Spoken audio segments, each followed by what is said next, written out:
Welcome to the second part of our program, Power to Unite with Elvira. I'm sure napanood ninyo ang part 1 natin at napakaganda. Kaya ngayon itutuloy po namin together with our special guest na walang iba kundi si His Excellency Most Reverend Bishop John So Yao Han. Siya po ang Auxiliary Bishop ng Archdiocese of Yangon, Myanmar. So ano kaya ang pag-usapan namin? Siya pong tunghayan ninyo sa pagbabalik ng Power to Unite with Elvira.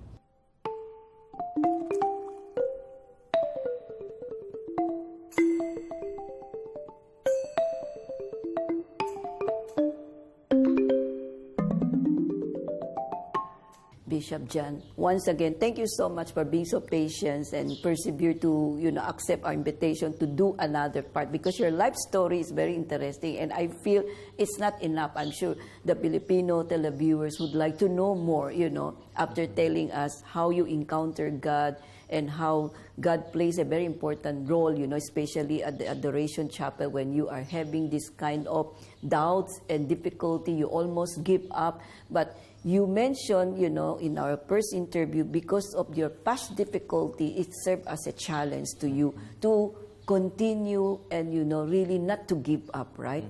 Okay, when you come back here after your two years, in New York to finish your master's degree there.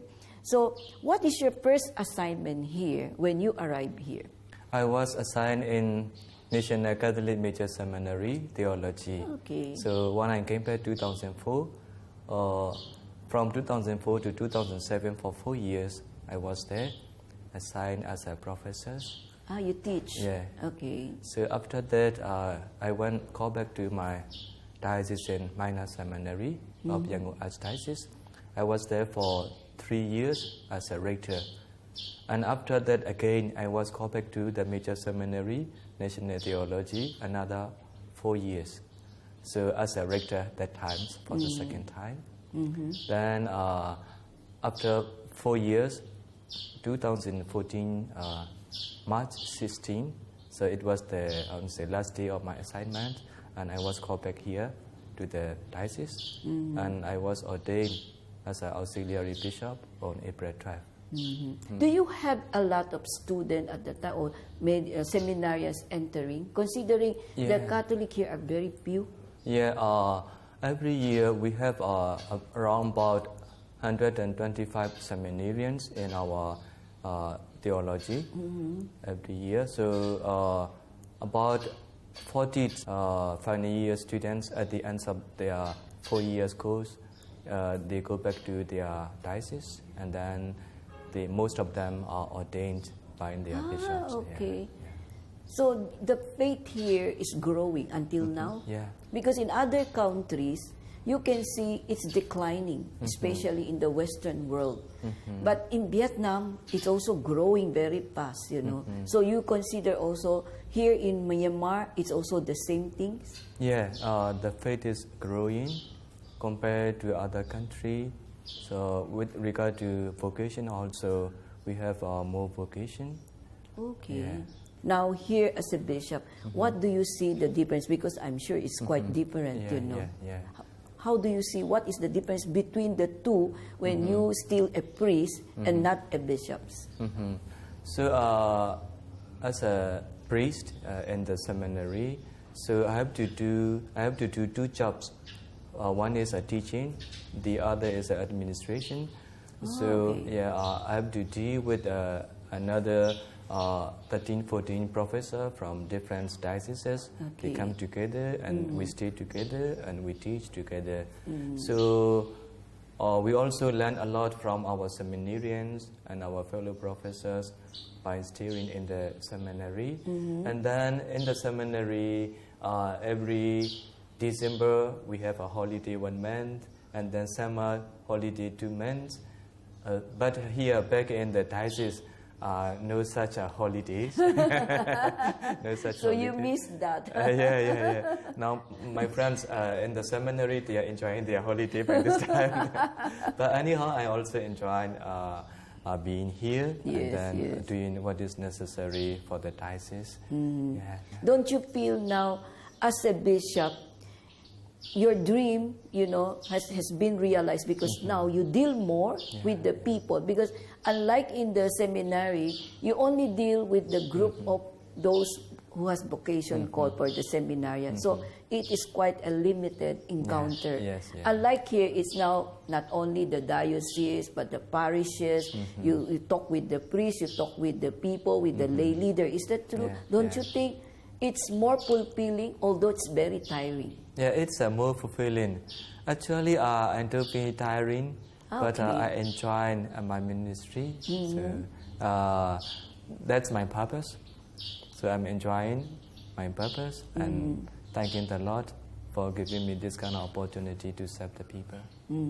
So what do you do here as a bishop?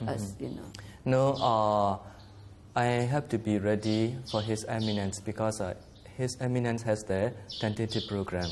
Okay. But due to his busyness, sometimes I have to go to the places where he cannot go. So I have to be ready.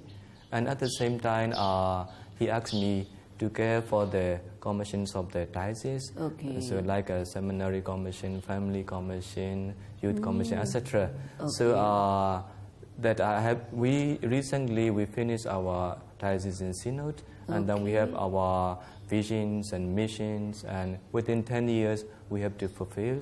So I have to see to that whether we are going steadily or not, and then sometimes calling meeting and then discussing together, sometimes sharing how we have been doing, something like that.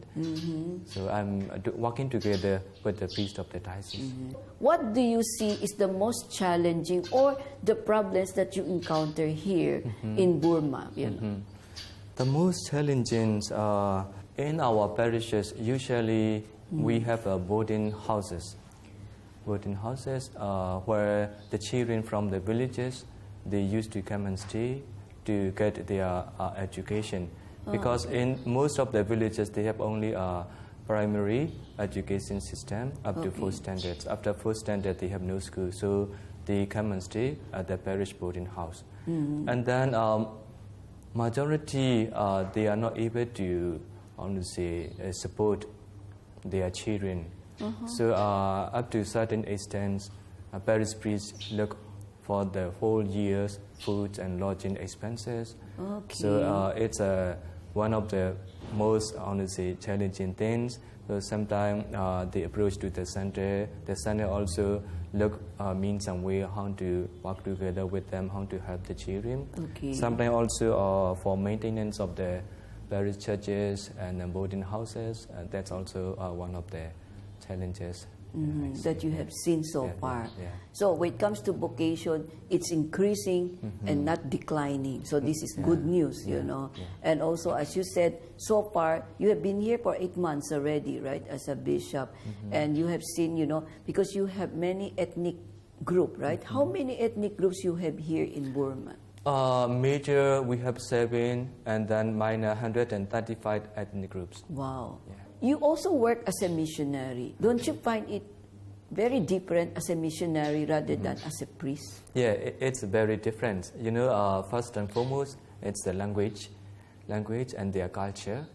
So also with regard to the lodging. So when I went there was no clergy house.